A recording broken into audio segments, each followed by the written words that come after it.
हरे कृष्णा, राधे राधे भक्तों, स्वागत है आपका हमारे चैनल शिखा भक्ति धारा में। आप सभी लोगों को कार्तिक माह की हार्दिक शुभकामनाएं।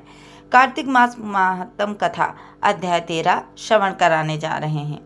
कार्तिक कथा को सुनो, सभी सहज मन लाए, 13वां अध्याय लिखूं, श्री प्रभु शरण में आए।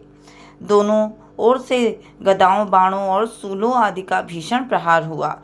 दैत्यों के तीक्ष्ण प्रहारों से व्याकुल देवता इधर उधर भागने लगे। तब देवताओं को इस प्रकार भयभीत हुआ देख गरुड़ पे चढ़े भगवान युद्ध में आगे बढ़े और उन्होंने अपना सारंग नामक धनुष उठाकर बड़े जोर से टंकार किया।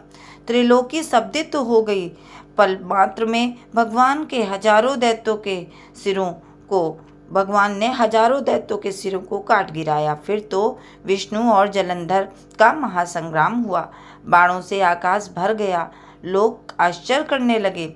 भगवान विष्णु ने बाणों के वेग से उस दैत्य की ध्वजा, छत्र और धनुष बाण काट डाले। इससे व्यथित हो उसने अपनी गदा उठाकर गरुड़ के मस्तक पे दे मारी। साथ ही क्रोध से उस दैत्य ने विष्णु जी की छाती में भी एक तीक्ष्ण बाण मारा।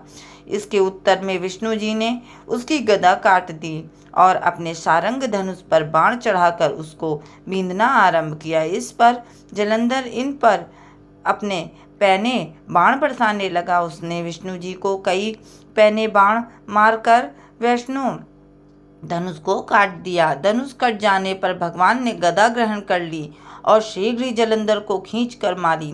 परंतु उस अग्निवत अमोघ गदा की मार से भी वो दैत्य कुछ भी चलायमान न हुआ। उसने एक अग्निमुख त्रिशूल उठाकर विष्णु पर प्रहार किया। विष्णु जी ने शिव के चरणों का स्मरण कर नंदन नामक त्रिशूल से उसके त्रिशूल को छेद दिया। जलंधर ने झटपट विष्णु जी की छाती पर एक जोर का मुष्टिका मारा।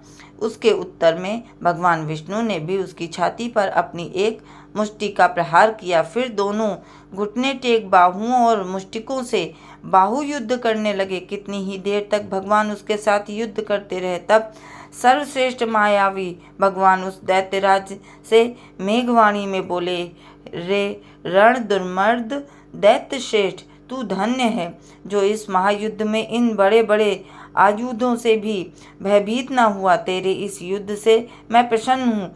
तू जो चाहे वर मांग। मायावी विष्णु की ऐसी वाणी सुनकर जलंधर ने कहा, हे भावुक, यदि आप मुझ पर प्रसन्न हैं तो ये वर दीजिए कि आप मेरी बहन तथा अपने सारे कुटुंबियों सहित मेरे घर पर निवास करें। नारद जी बोले, उसके ऐसे वचन सुनकर विष्णु जी को खेद तो हुआ, किंतु उसी क्षण देवेश ने तथास्तु कह दिया। अब विष्णु जी सब देवताओं के साथ जलंधरपुर में जाकर निवास करने लगे। जलंधर अपनी बहन लक्ष्मी और देवताओं सहित विष्णु को वहां पाकर बड़ा प्रसन्न हुआ। फिर तो देवताओं के पास जो भी रत्नादि थे सबको ले जलंधर पृथ्वी पर आया। निशुंभ को पाताल में स्थापित कर दिया और देव, दानव, यक्ष, गंधर्व, सिद्ध, सर्प, राक्षस, मनुष्य आदि सबको अपना वंशवर्ती बना त्रिभुवन पर शासन करने लगा। उसने धर्मानुसार सुपुत्रों के समान प्रजा का पालन किया। उसके धर्म राज्य में सभी सुखी थे। इस प्रकार से कार्तिक महात्म कथा अध्याय 13 समाप्त हुआ। आप सभी लोगों को एक बार फिर से कार्तिक माह की हार्दिक शुभकामनाएं। आपका दिन मंगलमय हो। वीडियो में दी गई जानकारी अच्छी लगी हो, वीडियो पसंद आया हो तो प्लीज़ वीडियो को लाइक करें, शेयर करें व सब्सक्राइब करें। राधे राधे।